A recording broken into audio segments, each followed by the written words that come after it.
Manchester City beat up Newcastle 5-0 to go 3 points clear at the top. Jules, that's one way to get over the disappointment of the Bernabeu. It is. We were all wondering if psychologically, the defeat would hurt, how they would react, and they were outstanding. I mean, I think in a way it was a good thing to play Newcastle because they're not a super defensive. That's not what Eddie Howe is doing. I think they would always try to still have Kraft at right back instead of Trippier, but yeah. Yeah, but Trippier came on. But it's not like if they played someone who really, really would have parked the bus massive. And I don't think that was in Newcastle's interest. They've got nothing to play for as well. But still, City were good. The combination, the patterns of play, all of that. They scored some really good goals, which is great. And the goal difference, let's not forget that the goal difference is very important. No longer ago, it was in favour of Liverpool massively, and now it shifted completely. City really good.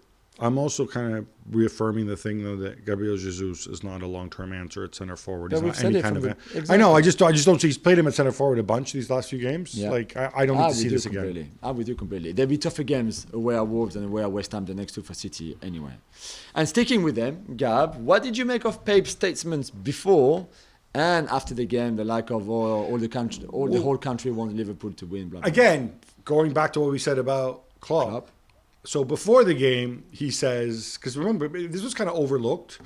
He came out and he said, if we win, people are just going to say you just won because of money. I don't care about that. I want people to think about what we built. So really, that shows a bit of an edge. And secondly, the fact that the country wants Liverpool to win. I think, Pep, the reason the country, first of all, I'm not sure the country want Liverpool to win necessarily because Liverpool have a lot, like a lot of big clubs, there's a lot of people who don't dislike Liverpool. Yeah. But yeah, you want somebody different to win. You want a competition until the very end. There is, I think, with City, there is to some degree, and Chelsea went through it as well. Blackburn went through it. When you have a team that's perceived as nouveau riche, especially a team that's owned by, let's face it, a controversial regime or an investment fund with strong ties to a controversial regime. But people have kind of gone past that. People love the football that City play. I'm sure. I don't hope so. I don't see know. any kind of necessary thing. If you want to talk about the old complaint that Mourinho said, there's so many ex-Liverpool players in the media. Yeah. There's so few. But Pep feels that as well. Pep and City feel the same. Okay, now you have Mika Richards. But you know what? And we work with one, Nathan Manua. Yeah, Nathan as well. Just because you have a former City player, I don't expect him to be a freaking parrot for the club. No. I would expect a neutral member of the media can look at this and say, Manchester City are really good and they're deserving champions. They'd be deserving champions even if they don't win it. And the same applies to Liverpool. Yeah. We've been blessed to have these two teams.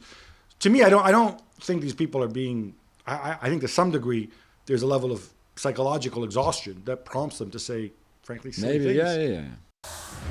Thanks so much for watching ESPN on YouTube. And for more sports highlights and analysis, be sure to download the ESPN app. And for premium content and live streaming, subscribe to ESPN Plus.